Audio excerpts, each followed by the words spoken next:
On battlefields swept by shells and machine gun fire, there were really only two tactical options: swift and purposeful movement, or staying still under cover.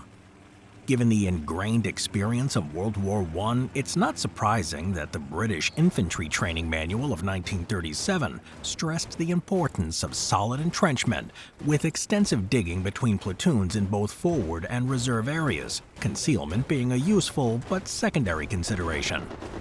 Effect before cover was a maxim that survived in official German manuals until at least 1941.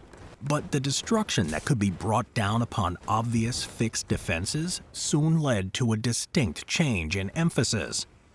As the much-improved 1944 British Infantry Training Manual observed, an outstanding lesson of the present war is that, if their positions are accurately located, defending troops at the point of an attack will be neutralized by overwhelming air, artillery, or mortar bombardment.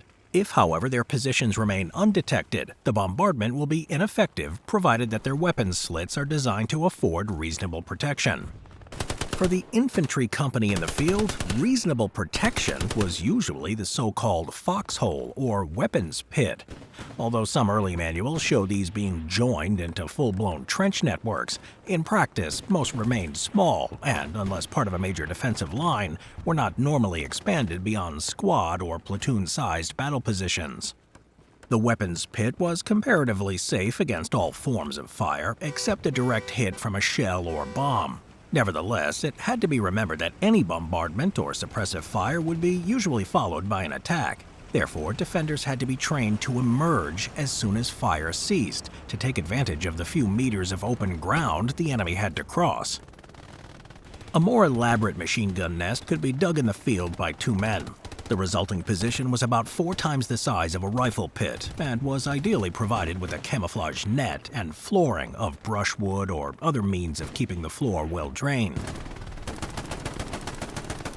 Obstacles fell into two broad categories: anti-personnel and anti-tank.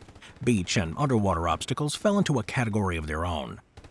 The basic anti-personnel obstacle was barbed wire, which could be strung between stakes in multiple horizontal strands, in 2 or more parallel fences with connecting zigzags between them. Expanding concertina wire, typically in coils, was spread to either reinforce other fences or as a barrier in its own right. Single strands were strung in low zigzag patterns as tripwires and were frequently used in conjunction with anti-personnel mines. Sharpened stakes driven into the ground at an angle were easy to pull out by hand once they had been spotted, but could be effective if concealed in brush or high grass. Sharpened bamboo stakes were widely used in the Pacific and Southeast Asia theaters. Anti-tank obstacles included ditches, steel hedgehogs, and concrete pyramids and blocks in rows. The Germans in particular deployed a large number of the mobile Belgian gate obstacle in France during the construction of the Atlantic Wall. The purpose of obstacles is not always to halt or slow attackers. If properly sited, they can channel them into difficult terrain, minefields, pre-planned fire zones, or mislead the enemy as to the location of the main defense line. Among the most effective obstacles, especially to vehicles, are natural terrain features.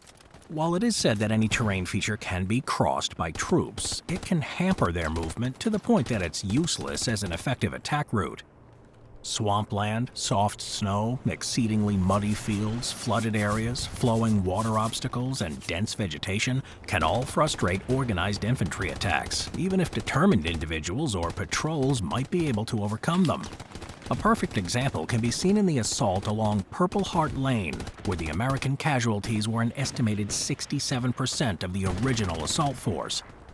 Mines were extensively employed, in numbers ranging from deep minefields to a few individual mines laid on road junctions or narrow paths.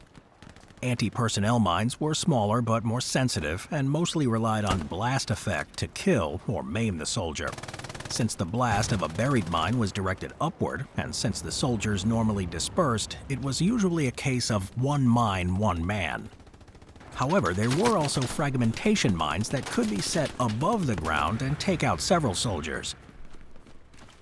Field fortifications are any temporary works built by troops for protection from fire and the weather, such as trenches, bunkers, pillboxes, dugouts, and positions for crew-served weapons. Besides providing troop shelter, dugouts housed command posts, observation posts, aid stations, and supply points. The fortification of buildings, from a single farmhouse to a whole city block, was an art in itself and could produce stubborn redoubts. Permanent concrete fortifications were mainly for protecting artillery and anti-tank weapons, but usually included firing positions for riflemen, machine guns, and other light weapons. In some ways, permanent fortifications were a liability to the defender. While they offered protection from shells and bombs, they were fairly easy to locate, and they tended to induce among the defenders a false sense of security and a loss of initiative. They offered only limited fields of fire in fixed directions, resulting in blind spots that required supplementary fighting positions to be dug in order to provide all-around defensive fires. Any type of field fortification had to be well sited to cover enemy avenues of approach, but the only thing that made it worthwhile was its integration into an overall defense plan of mutually supporting fires. A single pillbox protected by other positions on the flanks was worthless. What made attacking fortified positions so costly was that each position was covered by others to its flanks and rear, and each of those by yet further positions. There are three ways to surmount or defeat obstacles: go around them, go over them, or go through them. Bypassing an obstacle is ideal, but not always possible. If it cannot be avoided, then it can be breached. The means of breaching obstacles ranged from the crude to the sophisticated, like employing special assault vehicles or blasting the obstacles with demolition charges. Regardless of the means of breaching or the type of obstacle, the assault force almost invariably faced indirect fire from the objective, and the attrition of troops and vehicles had to be weighed against the expected tactical gain. Generally, the most effective defense system is one that combines natural terrain features with man-made obstacles. In this match of the tactical multiplayer game Hell Let Loose, the German team made excellent use of this tactic at the farm in Ruduara. While the farmhouse itself already offered a lot of protection, the engineers covered the southern approach with concrete bunkers and barricades. The orchards and hedgerows to the east and north were combined with barbed wire fences, Belgian gates, and barricades. Anti-personnel mines were laid in front of the obstacles to prevent enemy engineers from placing satchel charges and breach the defensive line.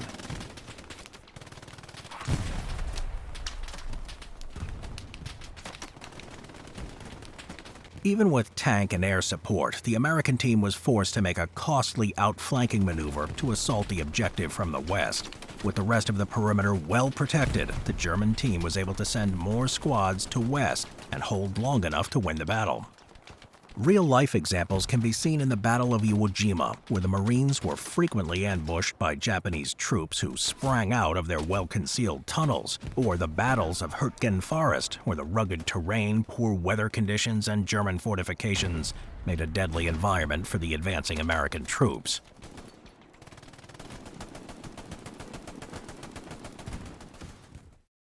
Now I am become death, the destroyer of worlds. Go.